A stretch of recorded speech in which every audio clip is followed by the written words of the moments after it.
Welcome to PM Express Business Edition. We are not coming to you from Accra, Ghana, but rather Washington, D.C., USA, where the annual IMF World Bank meeting just ended.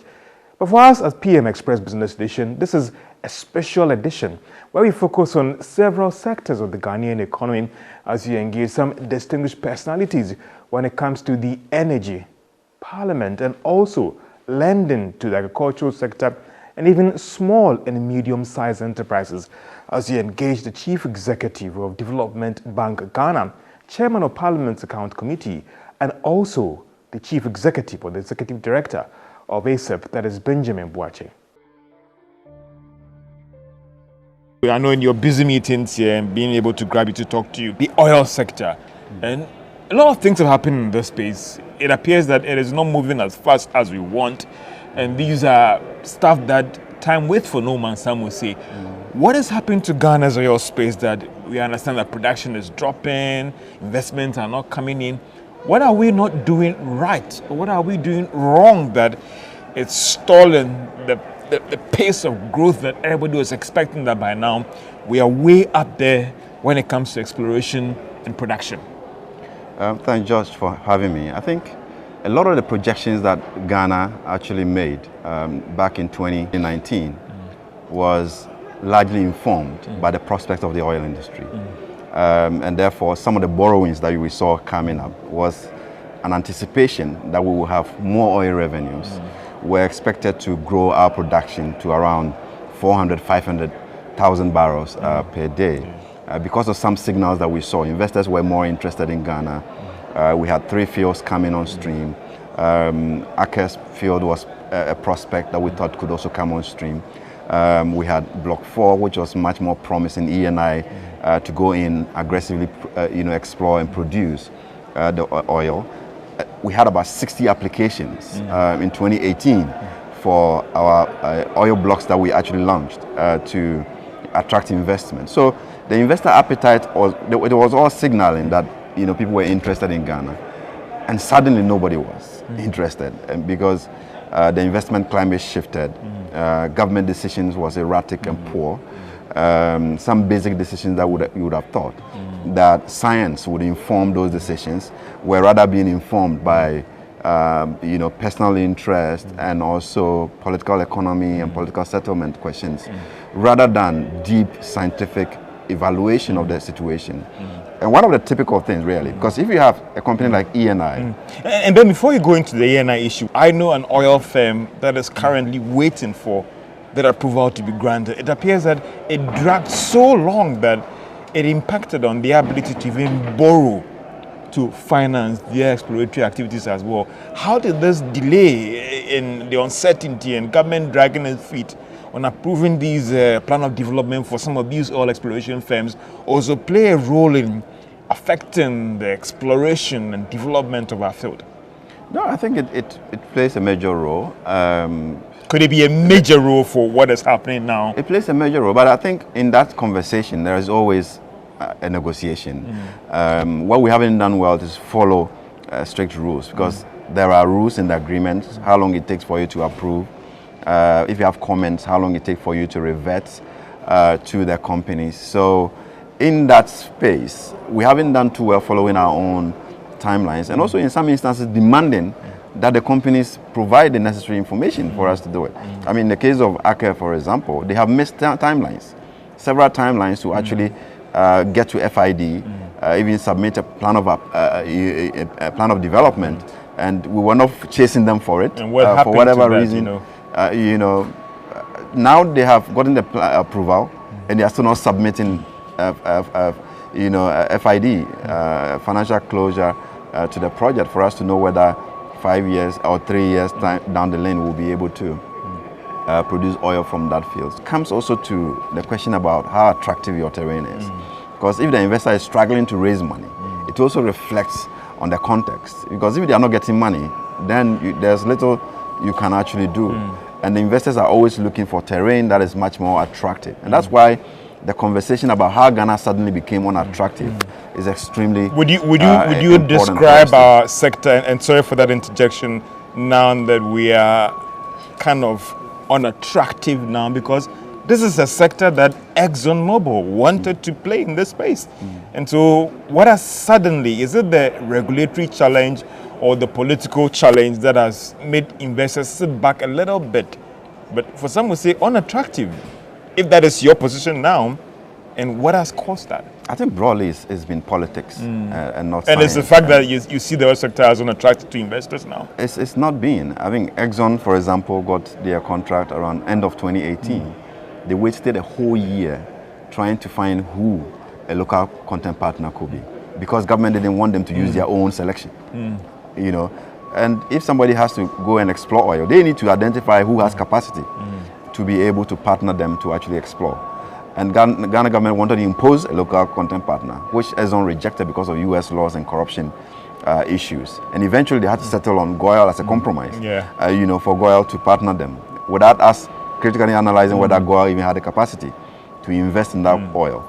Down the lane, if we go in to understand what GOIL has lost over the years, I mean, it could be huge, because to pick 5%, if their investment is about, say, $50 million, and you put 5%, that's $2.5 million cash. At the time when GOIL's profitability was less than $5 million, right? And they suddenly have to cough $2.5 million to go and do an exploration that may not yield any benefit in the short to medium term. So the politics really didn't shape the industry in a way that actually attracts the right kind of investment into the space. And then came in the bigger one, which is the law cases, lawsuits of Ghana. Now you have the major players in the sector, Tallow and ENI, all in arbitration.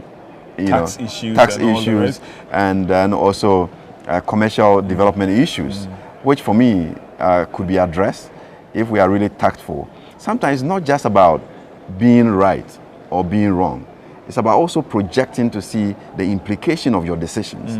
There are some things that I'm not saying that maybe Tallow is wrong in the tax issues. Even if you think they are wrong, and you can project and look into the crystal ball and say that these are things we can learn from, so that you tighten the rules so that it doesn't reoccur. It helps you to promote the industry without sending signals to investors that you are anti-competitive, you are anti-investment, you know, but you're rather projecting into the future to see how you address problems as they emerge.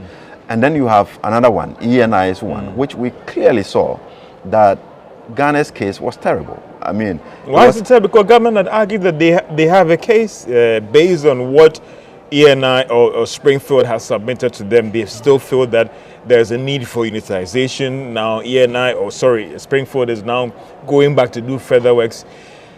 What makes you think that we also got it wrong in that case and we should now apologize and move on? Because it appears there's still some level of litigation still going on. Unitization is a good thing. It helps. It's supposed to benefit the country and also the investors. Right? It is not supposed to undermine the interest of anybody.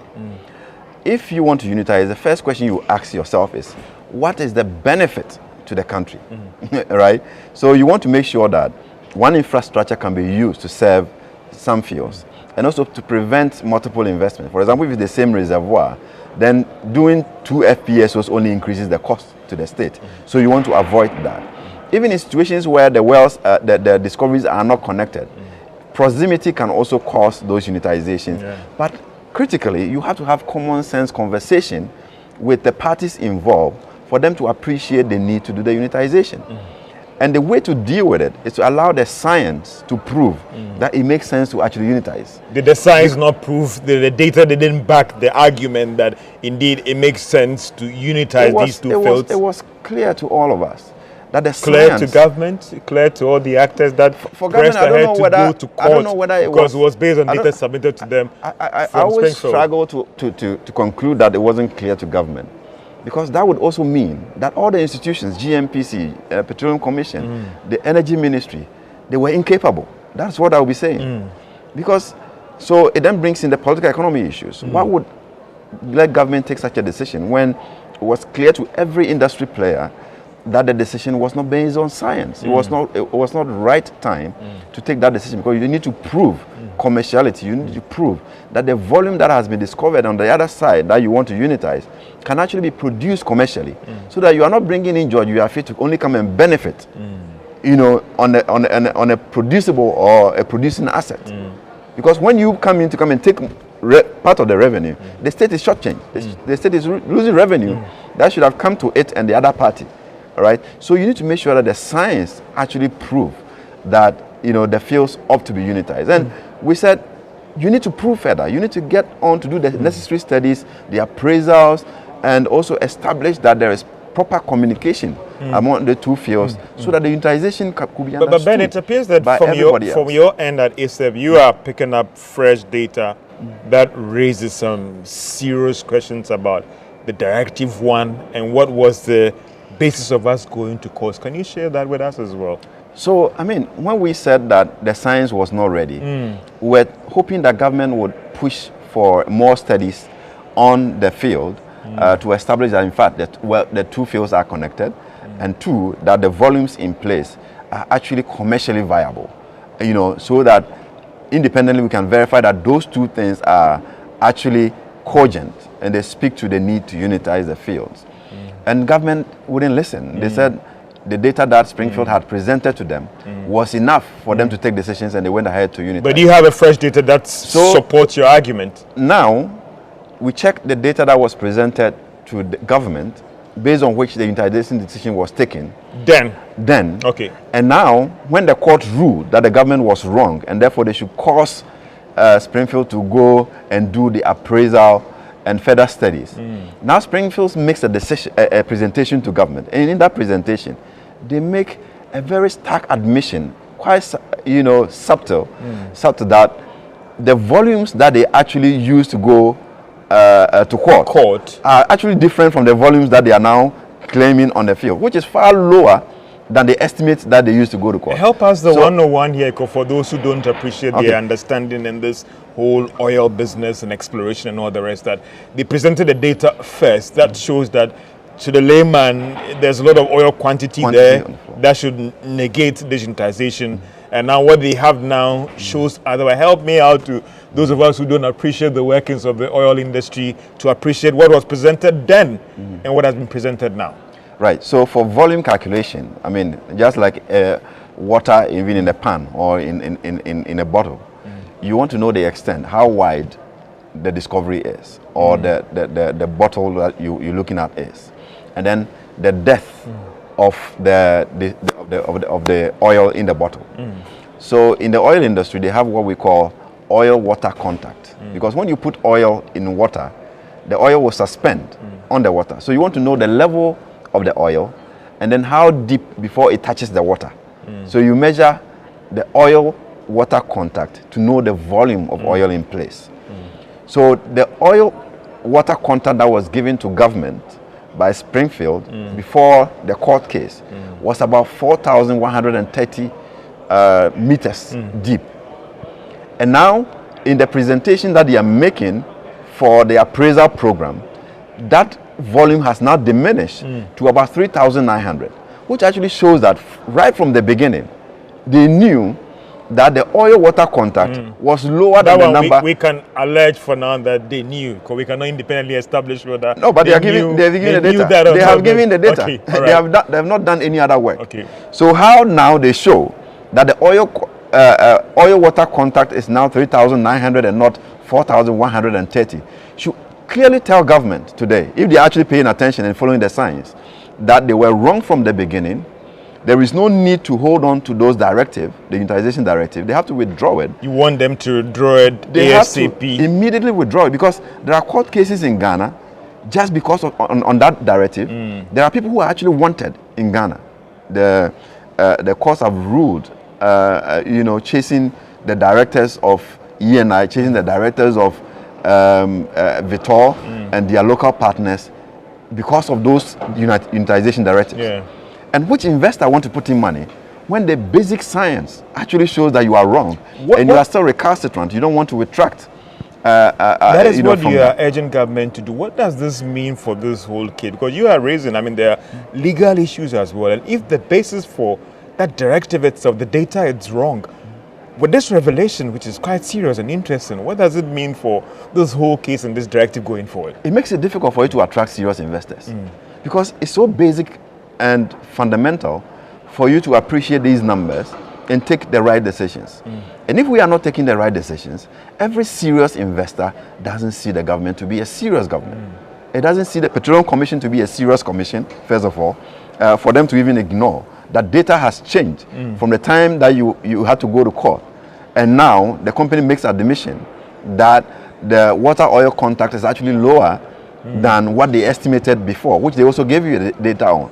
So somebody has to speak to these authorities to let them know that it's becoming extremely embarrassing for us to deal with these matters at the level of emotions and not on the science and data, and keep everybody not interested in Ghana. And we are losing all our investment to Cote d'Ivoire For you, at this point, which is really unfortunate. what do you think we have to do now to turn things around? It is not just about the ENI issue. There are existing players, Talu and all the rest, who have raised serious questions. I engaged another exploration firm that argued that even because of the political uncertainty in elections, they are waiting for a new government before they push ahead these new agreements and all the rest. What do we have to do now to try and stabilize things and give some sign of hope to these investors out there? We need to depoliticize the oil industry and allow technical decisions to run the sector. We have consistently injected politics into matters that should be scientific, in matters that should be, following laid down procedures. And that is what we have failed to do in the past couple of years, and not allowing science, data, capacity of institutions to be appreciated in some of these decisions. I mean, for us to go to court and the court tells us that we interpreted our own law wrongly, I mean, it was embarrassing enough for us to have learned from it. And we are still not learning. And even with this new revelation that the data that we used to go to court was fundamentally wrong, and the company itself makes the admission, and we cannot even look at that data and say that we were wrong, we were misled, and because of that, we are withdrawing the unitization to encourage investors to actually proceed to go on to do their investment. Otherwise, there is no sustenance capital. Do you now see how oil production is declining? Yeah. Because you expect that ENI and Talo will make investment on their fields to be able to produce more oil. They are not investing because you can't put your money when you don't know what the politicians are thinking. The uncertainty is so grave and it's affecting the entire economy. The resource sector raises a lot of free cash flow for government to be sustainable. We have borrowed so much, and the sectors that can actually generate enough revenue for us, we're also toying with them, taking decisions that are not scientific and even undermining our own laws. That for me is really unfortunate. We need to really reverse that situation as quickly as possible. Then let's move quickly to the power sector, and one would say that, are you some of the school of thought, or are you also afraid that it is just first of several decisions by some of these independent power producers who could again wake up tomorrow and say we are shutting down because of what has happened? Is it your fear as well that Sona Sogli has started, we could very soon see other independent power producers also moving to take that decision because of what has happened? Are you worried, or do you share in that thought and argument? It's a possibility. I mean, this one-off kind of shutdowns, it will keep coming up because the situation is not good. It's really terrible. But we are also saved by a certain kind of dynamics because the companies always will prefer you owing them than shutting down and not making money. So that compels them to keep generating as long as there is fuel, there is gas to do that. So usually when they shut down, you negotiate, you pay something, they will come back to run. But it is not sustainable. It's not the right way of doing things in the governance architecture. You need to make sure that things that should be treated as business, run as business. Because all these debts that we're talking about, when Sona Asogli threatened and actually shut down, the Ghana government had to quickly cough $30 million. So they've actually paid them? Yeah, they had to instruct I don't know whether I actually hit the account, but they had to instruct the accountant general to process payment of $30 million. That $30 million could have built schools, hospitals, save some dying members of our society, for them to continue to produce an economic value and contribute to society. But we are having to sacrifice this hard government money into these useless expenditures when power is supposed to be business, sell power, make money, and pay everybody along the chain.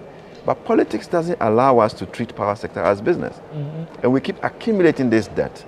And we are sacrificing our development, actually, for the power sector. Why are we having this revenue challenge? Because some will say that when I consume power in my home, now I've been put on prepaid, I pay them. I made my commitment. I struggle to understand this argument about revenue shortfalls with ECG, and that is cascading to cause all these problems. So what is causing this challenge? The summary of it all is that when you pay, somebody doesn't pay. So how do we resolve that to avoid these challenges? Somebody is not paying, and they are perhaps consuming even more than you. So when we adjust the tariff, we are thinking about you who is responsible continuing to pay more, and not targeting those who are not paying to now come into the paying bracket and also pay. So there's always a gap between those who are paying and those who are not paying. So government has to take up that cost. How do you resolve that? The way you resolve it is to have credible leadership in ECG that have capacity and the will to address the problem. And that's what we have been lacking. We always talk about investment. We need investment. But even when you put in the investment, the situation worsens. So it tells you that the problem is more of leadership and the commitment to deal with the problem than actually money. All right? Because so it's not a money issue, because you think that if we pump in money, if we clear all the debts, this challenge will be over. Something that we have not followed critically. You think it's a leadership issue and not a money problem? Let me say this. Something that we have not, including civil society and the media, is that, let's check it. When PDS came, they didn't put in a dime. They only took the asset of ECG and the people of ECG, and within 2 months, they had more than doubled the revenue that was coming in without doing any investment. It tells you that it was more of an attitude and leadership in addressing the revenue challenges than actually investment. Because they were given a year of no investment and they were actually rolling with it and changing the culture of the organization and changing the attitude of people. Do you know what? We have done even studies that show that you have ECG workers who will go to a business. A business has consumed maybe say 2 million cedis worth of power producing things. And instead of paying their bill, they go and destroy the meter. And then they call it abortion meter. And then they give them a new meter. So they don't get to pay the bill. The IMF Executive Board, the highest making decision body of the fund, has approved more of like a restructuring of payment when it comes to the repayment of servicing debt, reduce the cost significantly. And even so, in terms of servicing loans and even borrowing costs as well for all members, including Ghana. Do you think that it would then fuel the appetite for countries like Ghana to borrow more, or they're looking at how the cost of servicing these debts is impacting developing countries like Ghana, and they think it's a good thing? No, I think it's good to actually, give us some relief on our, debt service commitments. But then again, you ask yourself, how do you take advantage of these things? Because once, if you have, for example, 10 million of debt service commitment, and IMF has it and gives you 5 million, you ask yourself, how do you optimize the 5 million? That's the question that we always fail to answer. The government don't optimize the opportunities they get. They rather go on to abuse it. So now that you have a reprieve, you have some savings, then you see them doing another useless expenditures that actually undermines some of these savings that we get. And I think that's where the governance becomes important. So civil society, the media, holding governments accountable, making sure that the structures are right, our procurement systems are right, the corruption is reduced. Without that, even if they review it at 0%, we'll still be owing, and they will keep borrowing, and then to a point where we become so unsustainable. And of course, whilst IMF is giving you some savings, they're also thinking about the voucher funds. Those who are still willing to give us 10%, 20, 15%, and then we are even borrowing the local market 25%, 27%, and then we increase the borrowings at that end. You actually neutralize any benefit. Ben, I appreciate your time so much, and I know we'll be catching you again for it. I appreciate it so much for a lot of engagement at this IMF meeting. Ben Boakye is the Executive Director of ASEP, giving us thoughts on the economy, oil exploration, and other developments. That's all. It's a wrap from the headquarters of IMF, engaging the Executive Director of ASEP, Ben Boakye.